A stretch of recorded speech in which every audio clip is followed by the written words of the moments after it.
Assalamualaikum warahmatullahi wabarakatuh. Selamat pagi, salam sejahtera untuk kita semua.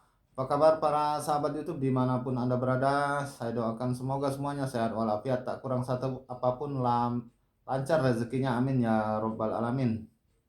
Kembali lagi dengan channel YouTube Sawit dan info harga sawit, harga minyak sawit, dan info sawit lainnya.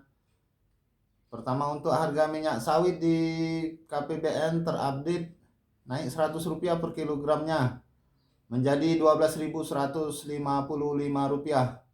Rp12.155 per kilogram. Kemudian kita beralih ke info sawit lainnya.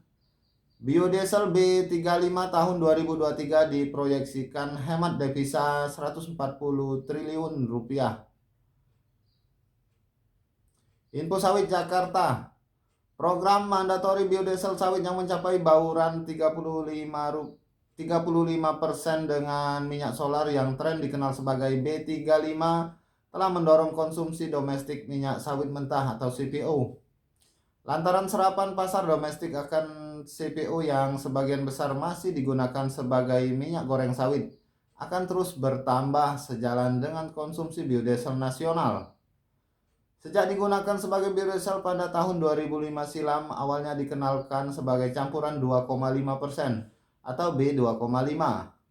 Kian bertumbuh pada 2010 mencapai B7,5 atau B7,5 hingga mencapai program B35 pada tahun 2023. Dengan demikian pula, pasar domestik yang bertumbuh semula hanya pasar yang bersumber dari Public Service Obligation atau PSO, kini sudah merambah pasar komersil umum.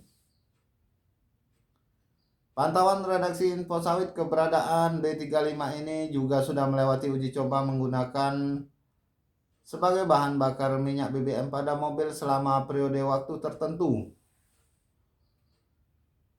Kisah suksesnya tentu menjadi rujukan akan penggunaan biodiesel B35 sebagai BBM pada berbagai jenis mobil hingga mesin pabrik yang menggunakan mesin diesel.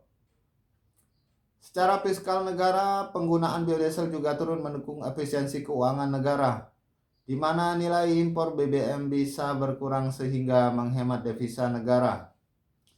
Menurut Menko Bidang Perekonomian Republik Indonesia Airlangga Hartarto, keberadaan biodiesel berbahan baku minyak sawit merupakan program energi terbarukan pemerintah yang berasal dari minyak nabati dan konsisten terus dilakukan pemerintah Republik Indonesia.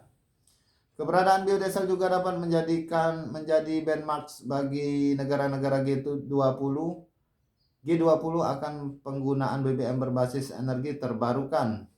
Lantaran ketergantungan BBM berbasis petroleum masih sangat besar hingga dewasa ini.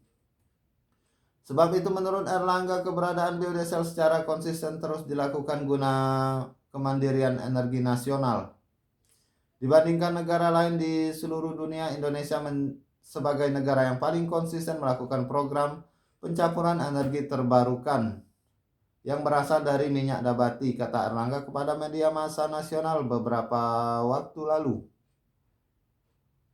Kemandirian energi nasional berbasis energi terbarukan dan ramah lingkungan yang konsisten dilakukan pemerintah ini secara langsung juga menghemat devisa negara lantaran turunnya jumlah impor BBM.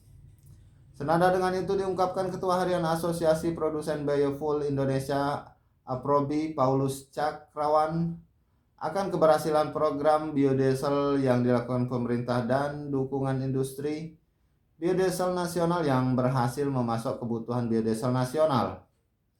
Tercatat keberhasilan biodiesel mendorong kemandirian energi nasional yang juga penghematan devisa negara.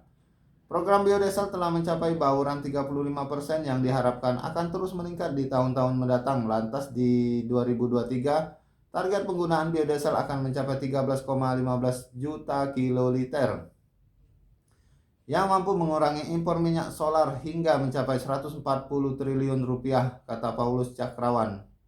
Sebagai informasi, mandatori biodiesel merupakan program energi terbarukan pemerintah Indonesia yang menggunakan produk turunan CPO yaitu fatty acid methyl ester atau FAME dalam prosentase tertentu dan dicampurkan ke dalam BBM minyak solar berbasis petroleum.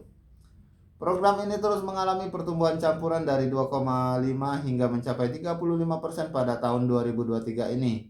Diperkirakan kebutuhan program biodiesel B35 tahun ini akan menyerap konsumsi minyak sawit mentah CPO hingga mencapai lebih dari 13 juta ton. Sehingga konsumsi domestik CPO akan terus bertumbuh sejalan dengan pertumbuhan konsumsi biodiesel nasional.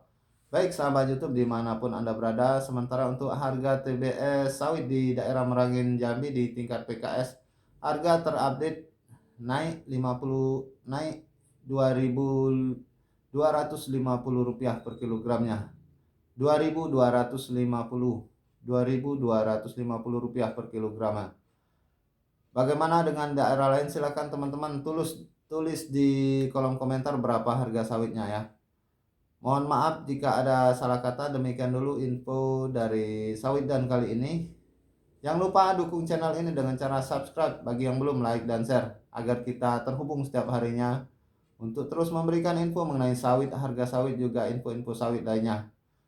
Terima kasih bagi Anda yang sudah nonton video ini. Saya akhiri, wabillahi taufiq wal hidayah. Wassalamualaikum warahmatullahi wabarakatuh.